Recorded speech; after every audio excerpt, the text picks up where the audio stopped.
Voga itu saya ciptakan awalnya tidak seperti ini. Awalnya adalah sebagai selling kit aja sebetulnya, electronic selling kit atau e-selling kit. Jadi kalau zaman dulu saya kemana-mana bawa note apa buku notes gitu ya dibuat oleh kantor agensi. Saya beli 1 tahun itu 50.000, tahun depan saya beli 50.000. Kenapa? Karena kan pasti ada sesuatu yang diupdate. Kontennya aja, covernya aja dipakai, tapi isinya ganti-ganti terus berapa kali gitu. Saya bilang seperti itu. Nah, saya pikir sekarang eranya sudah berbeda, eranya sudah berubah. Dan saya bikin bagaimana handphone ini yang tadinya hanya dipakai sebagai alat komunikasi, ini bisa membantu kita bekerja. So yang saya ciptakan di sana adalah satu aplikasi dulu, aplikasi yang bisa menunjukkan yang tadinya ada tabel-tabel sebejibun banyak banget, sekarang tabel itu saya digitalisasi menjadi tabel digital. Awalnya step pertama adalah itu, tabel digital. Nah, tapi kemudian ada kebutuhan, nggak cuma tabel aja, tapi dibutuhkan juga adanya sebuah aplikasi yang memiliki kemampuan untuk melakukan perhitungan, gitu kan, perhitungan simulasi gitu. Contohnya perhitungan premi atau segala macam gitu kan, karena aplikasi yang resmi dibuat oleh kantor asuransi kita Prudential itu tingkat kesulitannya lumayan tinggi dan persyaratannya juga tinggi. Tidak semua gadget, tidak semua gawai yang dimiliki oleh tenaga pemasar itu memiliki spesifikasi yang mumpuni yang bisa untuk melakukan itu. So saya membuat jalan tengah dengan sebuah aplikasi Voga Digital ini adalah untuk membantu teman-teman agent yang mungkin tidak memiliki gadget yang dengan spesifikasi yang pas. Mereka tetap bisa melakukan aktivitas. Awalnya adalah itu saja sebetulnya, tapi lama-lama berkembang. Gadget atau aplikasi itu sifatnya pasif. Itu baru dipakai kalau ada orang nanya. Itu dipakai kalau ada nasabah yang menanyakan atau si agen itu melakukan bertemu orang dan orang itu bertanya, baru dia akan buka. Kalau yang bertanya saya yakin dia tidak akan dipakai. Padahal sekarang kebutuhannya adalah bagaimana si agen itu melakukan sebuah aktivitas prospecting. Kalau dulu secara konvensional kita bilang bahwa aktivitas ini harus kita lakukan sehari minimal ketemu 2 orang. Nah, pas kebetulan momentumnya tepat ketika tahun 2020 kita kena pandemi Covid, PPKM di mana-mana, saya berpikir kembali, aplikasi ini menjadi mandul. Karena apa? Tidak bisa dipakai. Lah gimana mau dipakai? Ketemu orang aja nggak pernah. Gitu kan. Nah, sekarang bagaimana cara aplikasi ini menghampiri kepada si prospek gitu kan. Tapi kan nggak mungkin juga Pak silakan install itu kan nggak efektif banget gitu loh, karena kan juga aplikasi itu nggak bisa dibuka semua orang, hanya bisa dibuka oleh member, non member kan nggak bisa buka. So itu menjadi problem besar buat saya. Terus saya berpikir bahwa oh kalau begitu kita harus bikin sebuah kayak semacam tools yang bisa dikirimkan ke mereka dan mereka bisa membuka dan mereka bisa melakukan perhitungan sendiri gitu kan. Nah, akhirnya muncullah ide yang kedua adalah bagaimana Voga ini yang tadinya aplikasi yang awalnya hanya membantu sebagai sebuah e-selling kit, sekarang kita rubah menjadi sebuah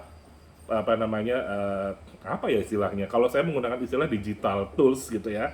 Jadi tools yang bisa kita kirimkan kepada semua orang, calon prospek, calon rekrutan kita, dan begitu dia membuka link kita, maka dia pun bisa membuka semua materi. Salah satu materi di situ adalah simulasi tadi yang adanya hanya di aplikasi, sekarang terbawa dalam link itu. Nah, akhirnya berkembang lagi yang tadinya hanya aplikasi bersifat pasif, aplikasi bersifat aktif, sekarang saya tambahin lagi nih, cocok dengan jurusan kamu nih. Hubungannya dengan komunikasi dan dengan personal branding. Karena di dalam link itu dibawa juga foto, data kontak dan segala macam yang bisa dia lakukan, bisa tempel di situ sehingga dia bisa melakukan personal branding dengan lebih baik. Kalau dulu orang personal branding di platform digital yang mainstream, Facebook, IG dan segala macam, dia berebut dengan banyak orang di situ, berebut dengan banyak orang. Secara itu istilahnya massal gitu ya. Nah sekarang dia bisa secara personal, dia hanya bisa personal branding kepada kontak yang dia miliki. Tentunya kontak yang dia miliki adalah orang-orang yang dia kenal dan dia mengenal dia gitu kan. Nah karena saling mengenal ini, maka personal brandingnya ini akan lebih bagus, lebih kuat gitu loh. Karena problem bagi seorang agen asuransi adalah bukan apakah dia bisa berbicara, tetapi yang paling penting adalah bagaimana orang siap mendengarkan dia berbicara. Itu problem yang paling penting. Nah, personal branding ini adalah salah satu bridging, antara dari, karena seorang agen nggak semuanya tidak memiliki background pendidikan jurusan asuransi jiwa, itu fakultas asuransi kan nggak ada, backgroundnya macam-macam ya, bahkan sama sekali tidak ada pendidikan resmi yang asuransi jiwa kan nggak ada. Jadi orang dulu mengenalnya si A sebagai ibu rumah tangga, si B sebagai seorang karyawan, si C sebagai seorang pebisnis, si E sebagai seorang pegawai negeri. Nah, bagaimana orang siap mendengarkan seorang pegawai negeri yang tadinya ngurusin stempel di kelurahan misalnya, tiba-tiba ngomongin asuransi? Itu sesuatu yang aneh gitu loh. So bukan masalah, saya yakin semua orang memiliki cara menjualannya masing-masing gitu kan. Siapa sih nggak bisa menjual? Kita semuanya pasti bisa menjual. Anda membuat proposal juga sudah menjual, ya dong. Anda membuat sebuah project itu juga sebuah kegiatan menjual.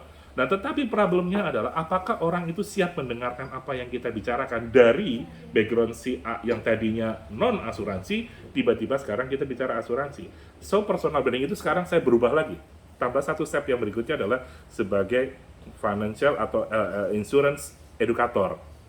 Nah, karena di finance di personal branding itu dia bisa membagikan atau mengirimkan beberapa insight tentang asuransi, tentang financial planning, tentang perencanaan keuangan dan segala macam. Sehingga lama-lama akhirnya kontak yang ada di handphone dia, mungkin ada sekian puluh, sekian ratus sekarang, lama-lama akhirnya oh si A sekarang menjadi seorang financial educator, oh sebagai seorang financial advisor, sehingga ketika dia berbicara masalah asuransi, orang sudah siap untuk oke, apa yang mau kamu ceritakan? Oke, kayaknya gue butuh apa yang kamu sampaikan. Nah, itu awal Voga di situ positioningnya gitu kan. Saya nggak tahu kalau secara akademis seperti apa, saya nggak ngerti karena saya orang lapangan, saya orang praktisi. Jadi adalah bagaimana saya membuat ini menjadi applicable di teman-teman saya.